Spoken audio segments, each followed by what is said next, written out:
وعلیکم السلام ورحمۃ اللہ وبرکاتہ۔ جی، یہ قرآن مجید میں سے سورہ آل عمران کی آیت نمبر 26 اس کا ایک حصہ یہاں پر لکھا گیا ہے۔ پوری آیت اس طرح سے ہے: قُلِ اللَّهُمَّ مَالِكَ الْمُلْكِ تُؤْتِي الْمُلْكَ مَن تَشَاءُ وَتَنزِعُ الْمُلْكَ مِمَّن تَشَاءُ ممن تشاء وتعز من تشاء وتذل من تشاء بيدك الخير إنك على كل شيء قدير۔ تو اس کا ایک حصہ یہاں پر صرف لکھا ہوا ہے، اور وہ یہ ہے کہ وتعز من تشاء، کہ تو جسے چاہتا ہے عزت دیتا ہے، وتذل من تشاء، اور جسے تو چاہتا ہے ذلیل کر دیتا ہے۔ ترجمہ بھی لکھا ہے کہ اور تو جسے چاہے عزت عطا فرما دے اور جسے چاہے ذلت دے۔ تو یہ سورہ آل عمران کی آیت نمبر 26 ہے، اور اس کا ایک حصہ ہے، اس کا ترجمہ کیا گیا ہے۔ لیکن اس میں ساتھ یہ لکھا ہے یا غوث المدد، جبکہ یہ آیت توحید پر دلالت کر رہی ہے۔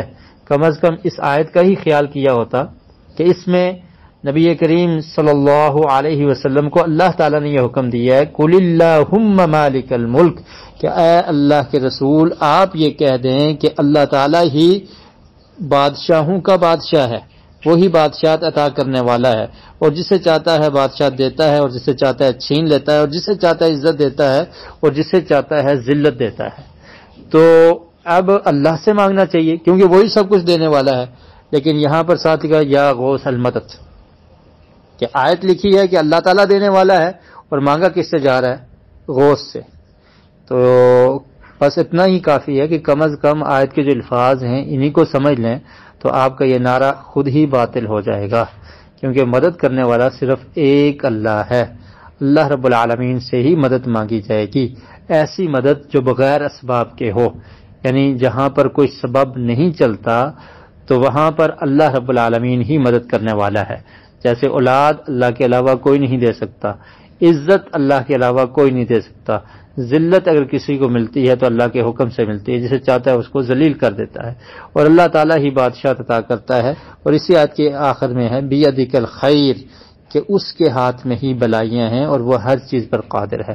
تو اس لیے مدد صرف اسی سے مانگنی چاہیے، اور نبی اکرم صلی اللہ علیہ وسلم نے بھی یہی تلقین کی ہے اذا سألت فاسأل اللہ، کہ جب آپ سوال کریں صرف اللہ سے کریں، وَإِذَا اسْتَعَنْتَ فَاسْتَعِنْ بِاللَّهِ، اور جب آپ مدد مانگیں صرف اللہ سے مدد مانگیں۔ اور یہ مدد مانگنا یہ ایک عبادت ہے، دعا کرنا عبادت ہے، اور یہ مدد مانگی جاتی یہ بھی عبادت ہے کیونکہ یہ دعا ہے۔ اور آپ ہر نماز میں کہتے ہیں اِيَّاكَ نَعْبُدُ وَإِيَّاكَ نَسْتَعِينُ، کہ ہم خاص تیری ہی عبادت کرتے ہیں اور تجھ ہی سے مدد مانگتے ہیں۔ اور پھر یہ نعرے لگانا کہ غوث مدد کریں یا کوئی اور مدد کرے تو یہ درست نہیں ہے۔ واللہ اعلم بالصواب۔